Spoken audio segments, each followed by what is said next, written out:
Hey, this is Pat McDonald, your host for Banter and Beans. What is that, you ask?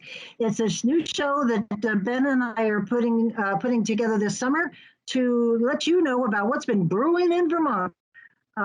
There's about 100 bills that were passed, and we'd like to present them to you while you're having that cup of coffee. They were busy passing bills.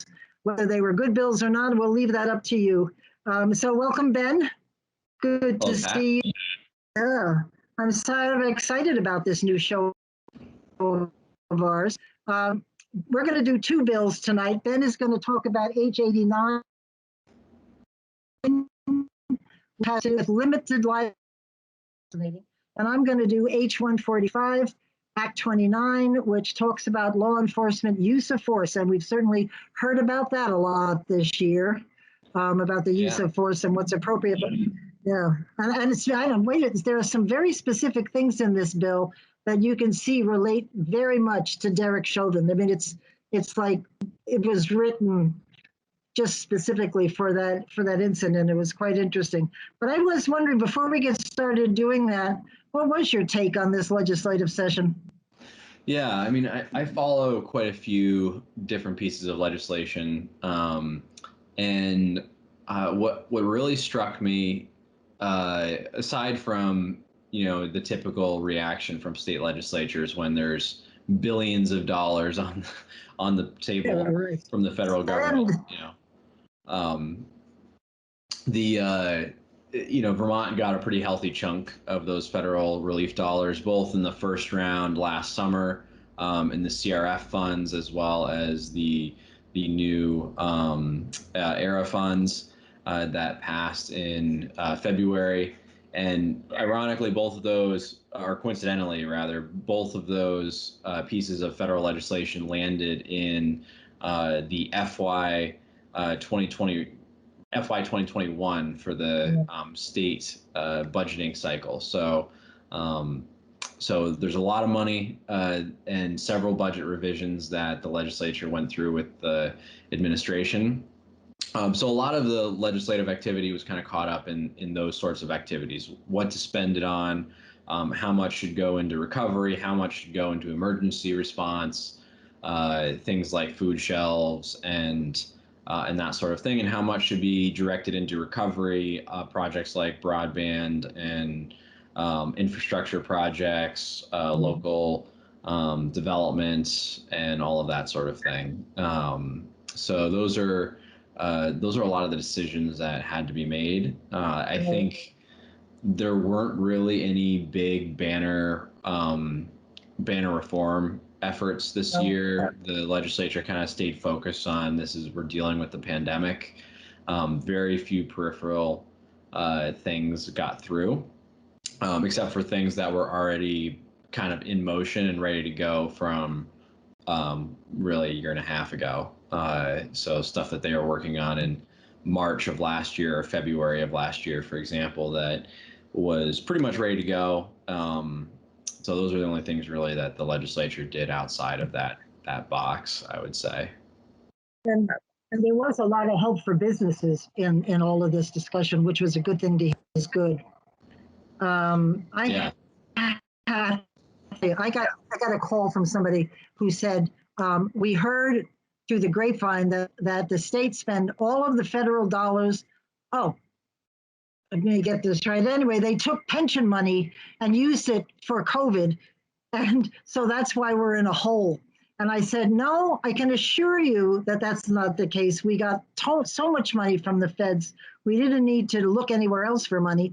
But that this problem has been brewing, so to speak, for about 10 years now. Both parties, they're all involved in this, and we're now up to 6.7 billion. So, but that was the rumor going around, that they used the pension money for COVID, and that's why we were in such a hole. I'm like, where do they get this stuff? I don't know. They got to point the finger at someone else, I guess. Well, I guess so. Well, my take this year, as you know, I think it's a new leadership, new legislature, and they have to find a way to have more coordination between committees. we were following House Economic Development, and they had a great bill, the Better Places bill, and in that bill they had this thing called the mini tips, and they worked on it so hard the whole session, and right at the last week, if I remember correctly, the Ways and Means Committee came in and said, nope, we don't like it. Could you take it out? And I'm like, where were you during the chair meetings that they have with the speaker once a week or every 2 weeks or whatever they do? So there was a lot of miscommunication and they have to fix that, because first of all, it was a great bill. And second of all, it was a lot of work that couldn't. Totally. Something else could. I was upset with that. Yeah, I think I got to give the chair credit. He handled it professionally, but I don't know that I would have. Yeah, there was that's a good point, because there were changes in leadership across the board Right. last year, and so really everyone's still figuring this out, and on top of that, everyone's remote, so it's hard to have the level of communication that you've had in previous years. So it's challenging. Yeah, no, I with all that said, I mean, it wasn't such a terrible year. There's a couple of people that didn't think it was focused enough on economic development, but they did a pretty good job. It was just so much time and effort was put into this mini TIF idea, to see that all kind of go. And I give Chairman Marcotte some credit, because he took it in stride. I would have gone home and kick something. I don't know what, but stubbed a toe. Wouldn't have been. Yeah, right, exactly. Yeah. All right, so let's jump into this. Do you want to start with H.89 and tell the folks about it? And and you can find it right on the legislative and take it away. Yeah, so H.89 is kind of one of those no-brainer bills, but basically it is a response to a growing trend in the Vermont tourism space, where, well, actually, it's not just tourism, it's actually tourism and the farm to plate movement, where people want to get more connected with where their food comes from. So they want to know, that it was farmed sustainably, if it was an organic farm, what their practices are, how their animals are treated. So, there's this movement to understand where our food is coming from. And one way of doing that is to get folks onto farms to see the food production on farms. So whether that is grains that you're farming, dairy, goats, chickens, sheep, pigs, any sort of animal like that, that's a farm animal for food production or involved in food production. There's this term for that sort of thing where tourists can come and see where their food is being produced. So agritourism is the term that we've coined. That came up a couple of years ago, I think, is when it started getting popular. So agritourism basically is farmers who allow curated tours on their farms. And people can even get involved. So you can milk a cow, you can shear a sheep, you can, make goat cheese right on the farm. Any of those sorts of things to get involved in the actual production and learn about it, like learn how this works. How are the animals treated? How do you actually, get milk out of a cow? How do you pasteurize it to make sure it's safe? All of those sorts of things to get that hands-on experience. So this is a growing industry in Vermont. It's part of our tourism strategy, agritourism. It's also a part of the diversification of our dairy industry that's really been struggling on the production side of it. So it gives them an option to diversify. One of the main challenges, though, or barriers to farmers getting involved in this has been liability issues.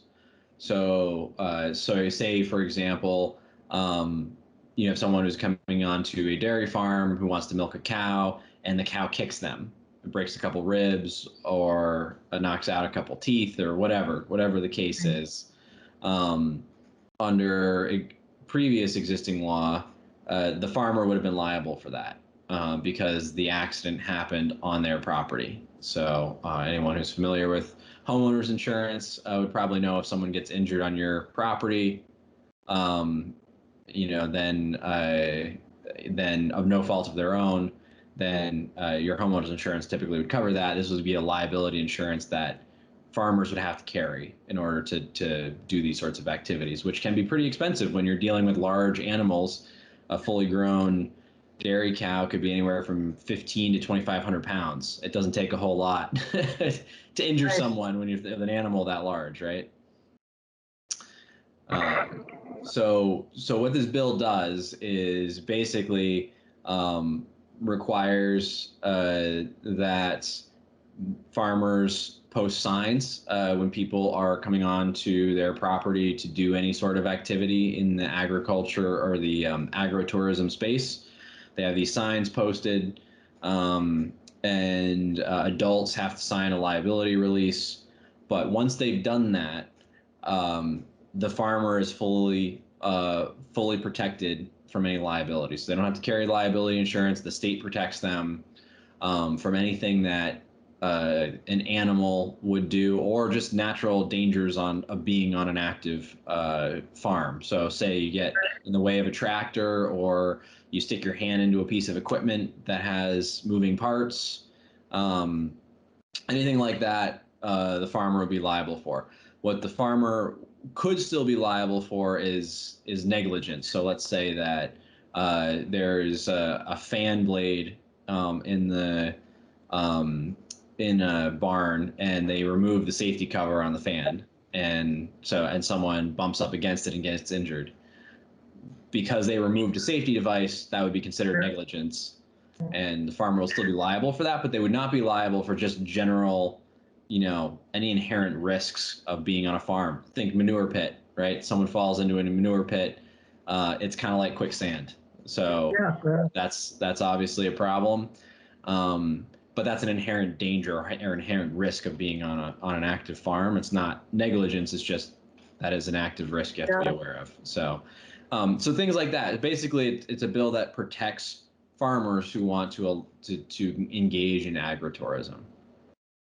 I think which I found interesting, they eliminated lodging. So a lot of farmers have bed and breakfasts or whatever right on the farm. Yep. But I guess that's covered under lodging rules and regulations, because it's not covered under this limited liability. Exactly. This really is just covering the farm operations. I think, because sadly, when I was in the Department of Labor, we dealt with a lot of farm accidents with equipment, because the ground is never just flat in a farm. It's hills and dales and valleys, and farm equipment tips over. And so you have to really be careful and watch yourself. But as you said, if they've got signs around and they've warned the folks, it's up to them. So I'm obviously there was a reason for this bill. And it was probably because we are a little litigious, and the poor farmers just can't afford insurance anymore. Yeah. But I think farm to plate is just fabulous. I think just sit there and have on the menu, you're eating eggs that comes from Joe's farm down the street. I just think that's amazing. Yeah. I get a kick out of that. Well, it's so cool. There's so many good reasons for it. Because it educates, B, it's a secondary source of income for farmers. It's an experience. I mean, who doesn't want to say they've milked a dairy cow, right? That's just a cool thing to do. And at least once to do that. And I think people, I think people really engage with that sort of thing, the hands-on thing, and this whole farm to plate movement has really kind of shown a light on those sorts of activities of people like, oh, never really thought that about how they actually collect all of those eggs that end up in my egg carton at the grocery store, and to be able to go to a farm and not only see that but then actually participate in it is a really cool experience, especially for kids. Like, kids love that sort of thing. Hey, you know who taught me how to milk a cow? Do you know who Ray Burke was? No, but that name's familiar. Oh, he worked for AOT and he was legally blind. He did dispatching for AOT. And that guy, and he had a farm in Berlin, and he taught me how to milk a cow because they wanted a bunch of us to be at a fair the next day milking cows, and he was a hoot. That would take a whole show. Listen, he would be on the radio and crack everybody up. Amazing guy. But I learned from the best. That was cool. All It's right. not so easy. No, it's You not. think it's easy, but it's not. There's definitely a learning curve to that. You don't just pick it up and go with it. There's definitely a learning curve. I was doing it the wrong way. I kept, instead of pressing down, I kept pressing up, and the cow's eyes were about ready to bulge out. I'm sure she's like, "Will you tell this woman to cut it out?" But Well, anyway, it's weird because it's not just like do this and then do that. You kind of have to do a couple things at the same time. Exactly. Well, yeah, right. What's that like? You do tap your head of your stomach. I can't do that well either. But anyway, this is a good bill. And the sponsor, I don't. Can you pronounce this? The legislator's name, Michael Yantaka. Yantashka. Tashka, thank you. He's the sponsor for that bill, and people can look it up on the legislative website and get some more information. So we'll skip over to H145, and Maxine Grad and Kevin, Coach Christie were the main sponsors, and it's about use of force, which we have heard a lot about the last 6 months or so. Each bill in the beginning has definitions, so they define chokehold as vascular neck restraint, deadly force. It talks about risk of causing death or serious bodily injury, and then what force itself means. Coercion to compel compliance. So, and what they talk about is that there has to be an imminent threat of death or serious bodily injury for the law enforcement officer to be able to use force or deadly force. And they talked about using the total circumstances. It's not the 5 seconds you see on the tape that they show on TV. It's what happened before, during, and after the incident. They take all of that, and the measurement they use is that what a reasonable law enforcement officer would do under the same circumstances when all the facts are known. And sometimes that little blurb you get on the TV doesn't show the whole thing. Sometimes it does, but sometimes it doesn't. And they all talk about, they put in this bill, which is interesting, the words authority of law enforcement to use physical force is a serious responsibility. And they highlighted that this is no joke, that this is a serious responsibility. That if you're going to think about using, you have to evaluate carefully the use of that force. But what concerns me is when you're in the midst of an issue, there's so much going on all at once. And I guess that's the training that kicks in so that you can evaluate in a split second what you should do to get yourself in or out of the situation to get it under control. And then they talked about if law enforcement that they make an arrest, they need not retreat. They were talking about that you can defend yourself by the use of force if you've made an arrest and the person's non-compliant. And then guess where this came from? It says a law enforcement officer can intervene when another officer is using chokehold. So in other words, if you're superior, and I think that's what happened with Chauvin, there was the superior officer, and a lot of the other officers that were there, I think they were not seasoned. They had just either been on the job or a year on the job, so you don't quite know what to do. So this gives you permission to deal with it immediately and to intervene. Well, does it actually give permission, or does it actually make officers who don't intervene in unlawful restraint in an unlawful restraint situation liable?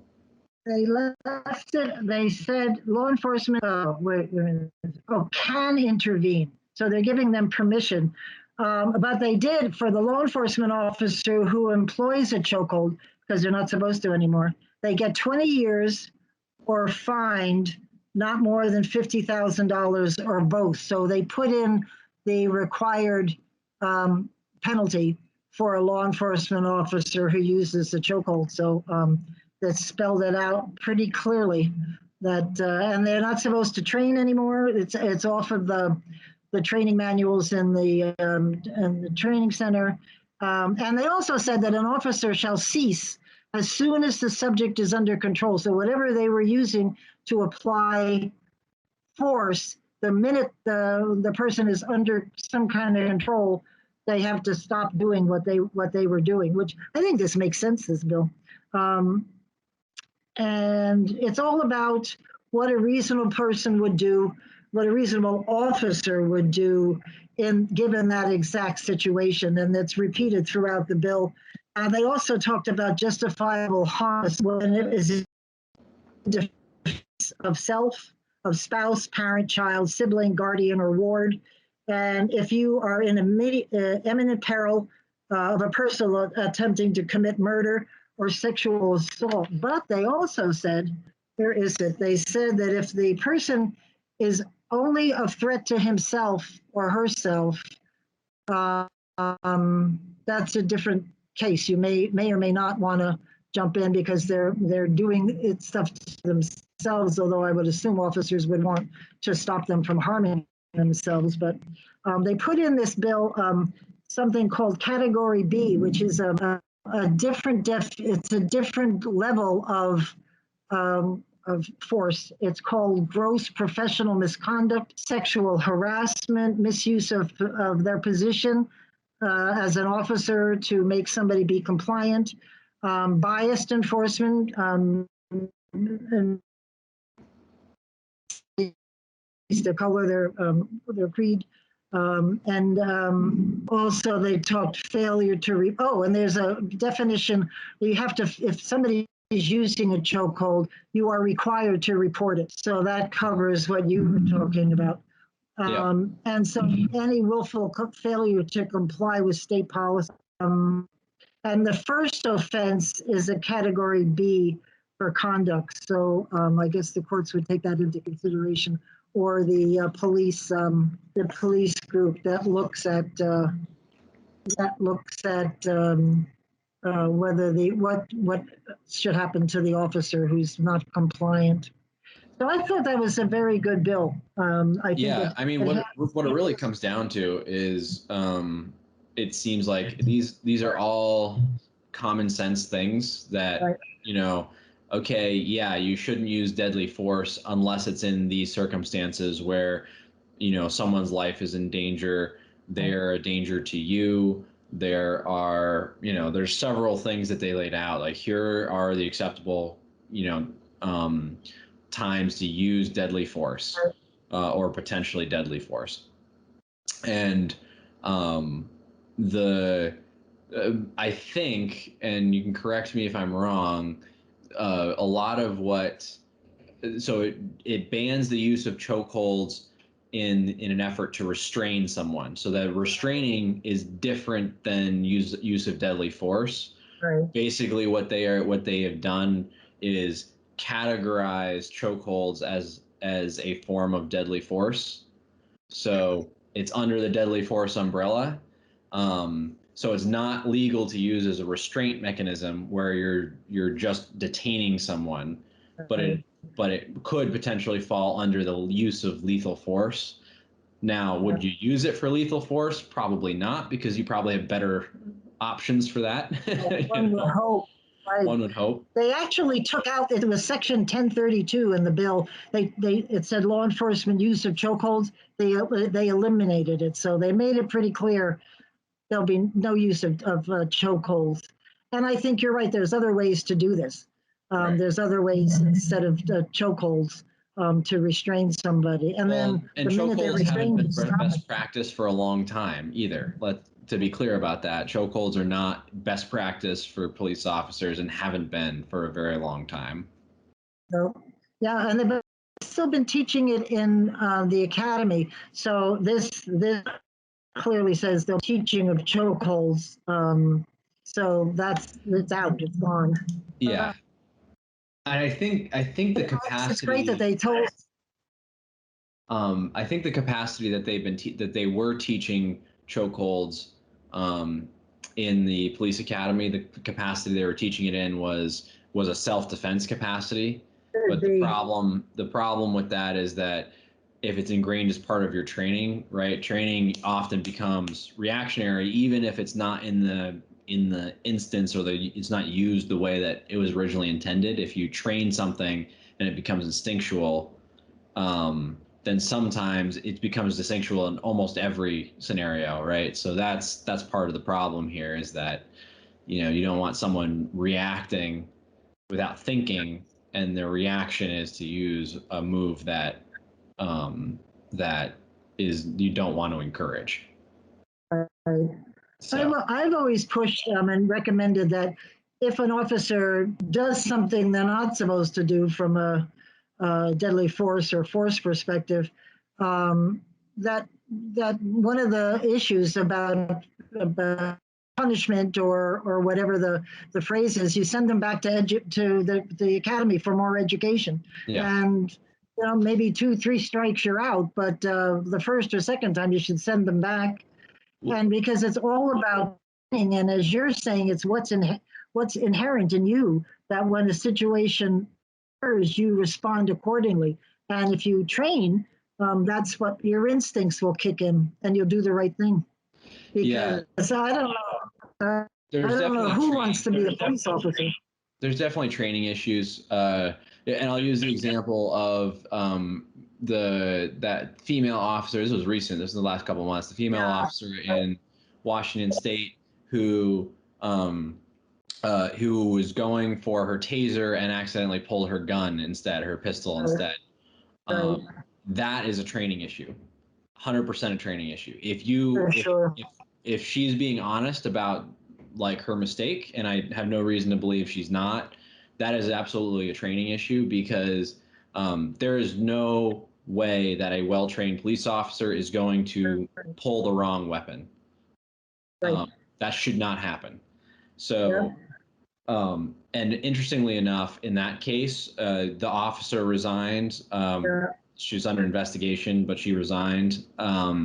But the police chief in her department also resigned, which is indicative, because, again, if it's a training issue, then the department itself, and particularly the chief executive of the department, is also to blame for that. Yeah, because they're even like say blindfolded, you can tell the difference between the two pieces of equipment, a gun and a taser. They just feel different. And so you're right. How often do you pull up one and not the other? Or Well, in that most was that's an departments, amazing mistake. yeah, and they're different colors, they're different weights, they Right, feel different in your right, hand. In most departments, they are also on opposite sides of your body. So exactly. if you're pulling your firearm, it's on one hip. If you're pulling your taser, it's on the opposite hip. That is not a mistake you should be making. Right. That just plain and Yeah, simple. then So that's an improvement. Everything is put in exactly the same place every day. You see those officers' belts. I was interviewing the chief of police of Berlin, the new chief. I said he had so much stuff on his belt. I mean, I'd be weighed down. If I ever fell, they'd have to lift me up. I mean, but it's all done. It's all put in exactly the same place each time you get dressed and go out in the field. So it's hard to make a mistake if you've practiced. so do you think that I mean, I feel like this is a pretty comprehensive bill, but do you think that there's another round Yeah. of these types of reforms coming, or do you think this is kind of the end all be all, and they'll just kind of tweak from here and there, or what do you think? No, I think first of all, they should talk about the training. And if you make a mistake, go back for training. And I think they can come up with some different training modules depending on why an officer is sent back. That's an important factor. An important factor for just understanding the community and getting to know the people in the community. They've lost a lot of a lot of that interaction over the years. And I think just getting to know the people you serve is got to be built into training for a law enforcement officer. And I think they are looking at that stuff. Ben and I are, just so you know, those who are listening, we're going to be covering as much of the summer study committees as we can. And I think there is one. There's more that should be done, but not to hamstring the officer, to make sure that the community and the officer, everybody, what the parameters to do with them. Yeah, I think the other layer of this too, and this is really hard. This is one of the areas we've really struggled with as a country, is accountability, because the system, one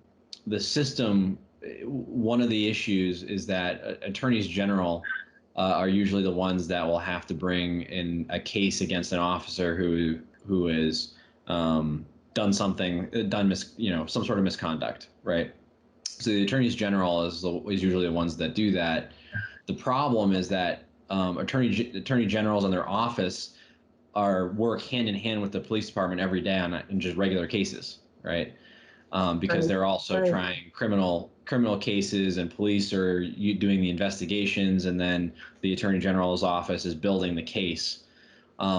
So it's a little bit of a fox guarding the henhouse scenario, where you have these relationships, and the attorney general offices are most of the time going to give a cop the benefit of the doubt. And not to say they shouldn't necessarily give them the benefit of the doubt if there's gray area, but they also shouldn't give them a free pass. And this is one of the areas that I think we've seen as a country, too many cops have gotten a free pass. Yeah, I know, I agree with you. And they should be able to explain their actions, and the community should hear that explanation. Because what other thing, I don't know how you put this in words, but when do you intercede?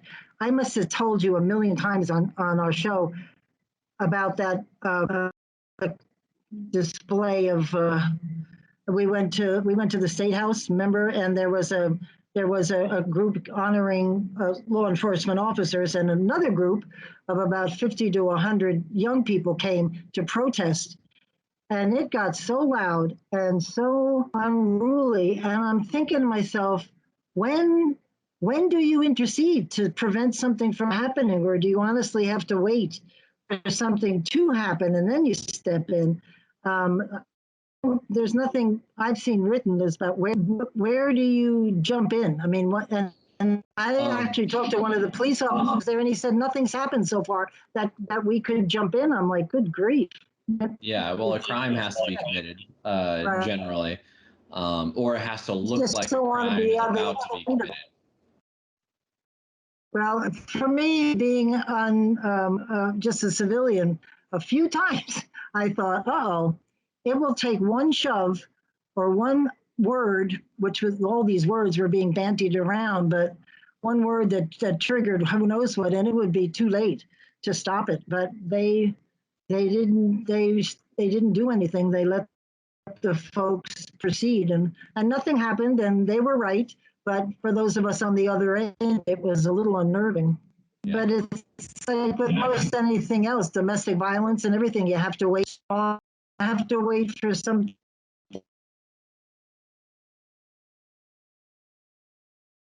That bothers me. So you got to do what you got to do. But I don't know how law enforcement officers know when that moment is. That's a hard call. Yeah, exactly. Back to training. Exactly. All right. Well, we are out of time, so we should wrap this up. And thank you, everyone, for joining us today. We'll be doing a lot of these. We hope you enjoy them. If you want to contact us, it's Banter and Beans, and that's and spelled out, at gmail.com. Just let us know, and we'll be in touch with you. Thank you very much. Thanks, Ben. Thank you.